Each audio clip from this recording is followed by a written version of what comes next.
Going on, ladies and gentlemen, Randy here with RTS Mobile Gaming, bringing you a fantastic video today. We are playing the Lord of the Rings Rise to War, and in today's video we will be comparing endgame builds between a level 49 Isildur and a level 48 Gil-Galad. This Isildur build is based on the R0 tree for the Ring Bearers, as well as the R3 tree for the Dunedains. You can see Ring Bearers plus Ring of Terror and Elven Rope provide enormous amount of crowd control.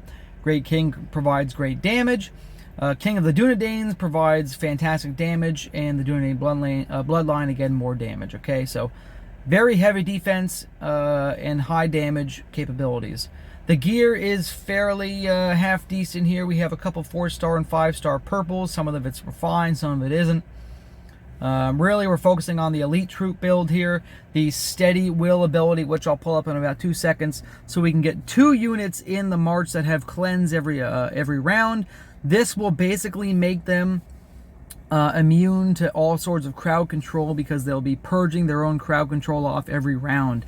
After round 2 or 3, by the time they've purged all the regular debuffs off, any debuffs that come onto them after round 2 or 3 here will be instantly removed before they attack, okay? Guard of the Tower here with their support ability for shield training, which will give my entire army minus 20% damage received, making myself a little bit more tanky, okay? The Gil-Galad build is fairly cookie cutter, really focusing on stun and avoidance. Okay, a lot of damage mitigation here with Kingly Kin, Exorbitance, right? White Council, High Alert, all of these are defensive skills. High King, defensive skill. Elven Leader and Chaotic Retreat are the only offensive skills in this lineup. Gear, fairly straightforward. High defense gear. His units probably have pretty fantastic defense capabilities. Okay, oh yeah, 61 defense on the Bone Knights right there, okay. He's running Dispersion. This is after Dispersion's been slightly reduced from 25% to 15%. Sentinels also running Dispersion. This is a high damage output ability for both units. Okay, we have the Heralds with enormous defense, non-elites, all right. So, pretty good matchup here. Very similar gear, very similar level, very similar respect level. Everybody's kind of rocking and rolling, so you can see the Dunedains coming in hot and heavy with a lot of damage. I imagine the first couple rounds of the fight here that the Sentinels and Heralds will basically avoid all damage from Kingly Kin. I am not running a pursuit accessory on Isildur at this time, okay? Which means Kingly Kin will be very strong against my Dunedains. Even though the Dunedains counter ranged, if you dodge all attacks in the first 3 rounds, you kind of you give a slight advantage, okay? And there's Isildur being afflicted by his own madness in round 1. Very nice. You don't see that every day. I guess you do. Ring Bearers inflicting his own madness. Very nice.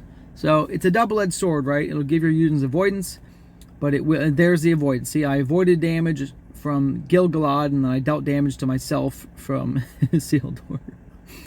Here's the Bone Knights from the Ring of Terror madness. This is the same one that Sauron has, right? It just afflicts the whole army and the commander for the first 2 rounds.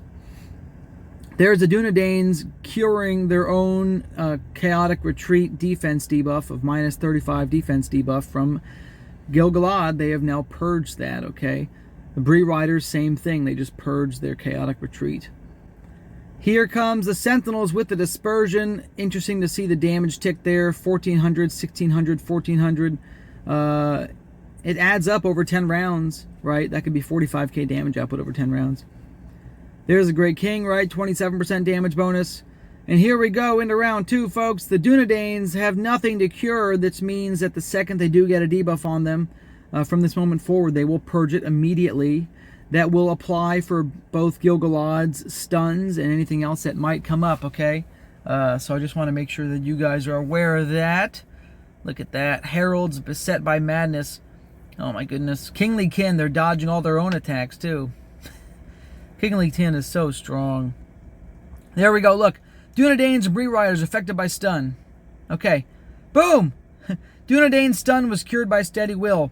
That's why Steady Will is the best elite ability out there, guys. It's the best. I mean, it basically makes you immune to every debuff once you purge the initial couple debuffs off. Look at that. Elven Rope stunning the Bone Knight for 2 rounds. Look at that. Is it 3 rounds or 2 rounds? I don't remember.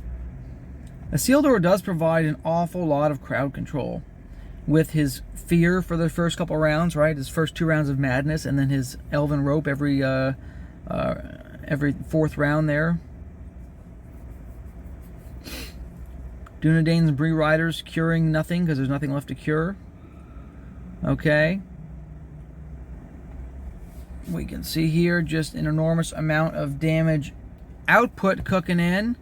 We've got round 6. We have Isildur suffering from madness again. Resisting his own madness that time. That's good.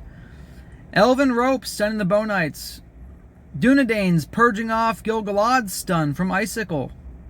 Bree Riders, same thing, purging off the stun. Steady Will, man, I cannot stress it enough how good Steady Will is. It is absolutely phenomenal. Okay, there's Dispersion. Dispersion definitely hits pretty good, right? It adds up. 2 units with Dispersion is a lot of added damage over the fight. There's no 2 ways to talk about it. And there we go. Look, Elven Rope hitting my own units. Look at that. Elven Rope hitting my own units. Dunedains will be stunned by Elven Rope. And there they will cure it. They cure their own stun and get a double strike against the Bow Knights, folks. Come at me, bro. This is a great stress test for Isildur. Isildur has activated several of his own abilities against his units. He's healed the enemy twice now, but having this Steady Will on 2 different units, having Steady Will gives me the opportunity to purge everything. It's fantastic. So listen, thanks for watching, guys. A lot of fun. Isildur versus Gil-Galad. Try out Isildur. He is not to be discounted. Okay, love you long time. Randy out.